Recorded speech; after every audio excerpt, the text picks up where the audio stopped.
I love Christmas. I'm the person who starts decorating in November. I bake the cookies, I wrap the gifts with silk ribbons.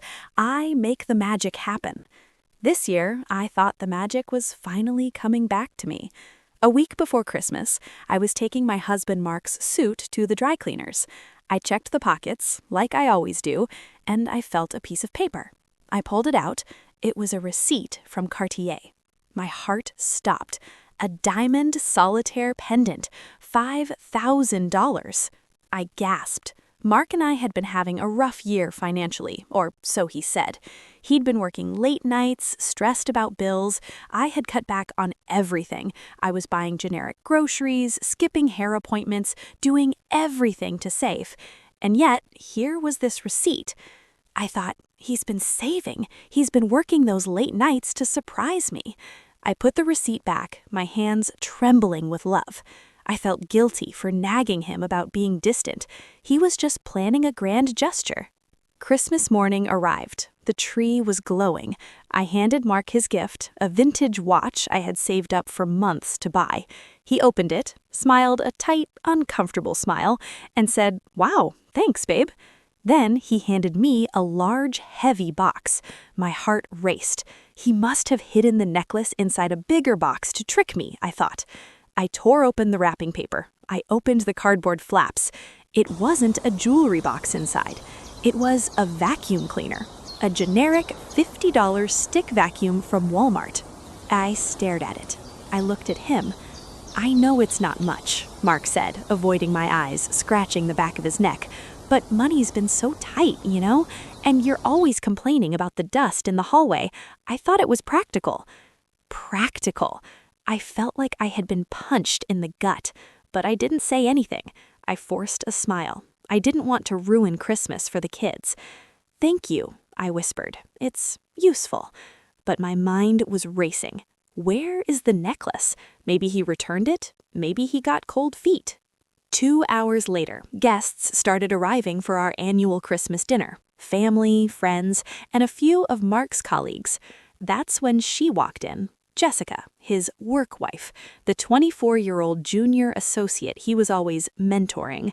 She walked into my living room wearing a low-cut red velvet dress, and resting perfectly against her chest, catching the twinkle of the Christmas lights, was a diamond solitaire pendant.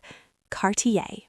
The room spun. The noise of the party faded into a buzz. I stared at her throat. It was unmistakable. The exact cut, the exact chain. Mark walked over to take her coat. I watched them. I saw his hand linger on her lower back a second too long. I saw the look they exchanged, a look of shared secrets, a look of intimacy that he hadn't given me in years. It wasn't just a necklace, it was a statement. He claimed he was broke to his wife, buying me a vacuum to clean his house, while he spent our savings adorning his mistress. I needed to be 100% sure. I waited until Jessica went to the bathroom. I followed her. I stood by the sink while she reapplied her lipstick. "That's a beautiful necklace," I said, my voice surprisingly steady. "Oh, thank you," she beamed, touching it. "It was a surprise gift from a secret admirer. Can you believe it?" "Stunning," I said. "May I?" I reached out and pretended to admire the clasp. I flipped it over. There it was, a tiny engraving on the back. M and J, forever. Mark and Jessica. He engraved it. He didn't just buy it, he branded it. I walked out of the bathroom. I didn't make a scene. Not yet. I went to Mark's home office. I found the dry cleaning receipt I had saved. I kept it just in case. I logged into our joint bank account on his computer. I found the transaction, $5,000.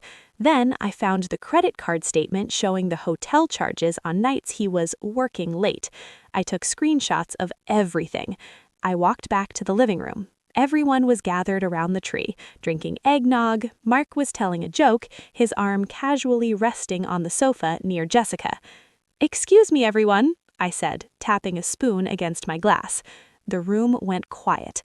"I'd like to make a toast to my husband, Mark." Mark smiled, looking relieved I wasn't mad about the vacuum.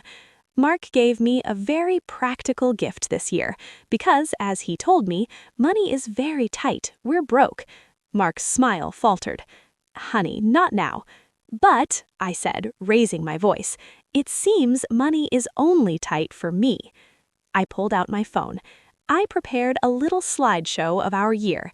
I hit screen mirroring to the giant 65-inch 4K TV above the fireplace. First image, the receipt for the $5,000 Cartier necklace. The room gasped. Second image, the bank statement showing the withdrawal. Third image, a zoomed-in photo I had just secretly taken of Jessica's neck in the bathroom, showing the necklace. Fourth image, the engraving. M and J, forever. Mark and Jessica. He engraved it. He didn't just buy it, he branded it. Jessica, I said, turning to her. She was clutching her chest, face pale. I think there's been a mix-up.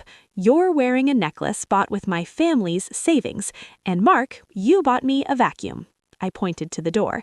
The front door was open wide, letting in the freezing December air.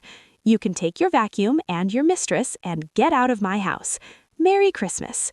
His mother, my mother-in-law, actually started hitting him with her purse.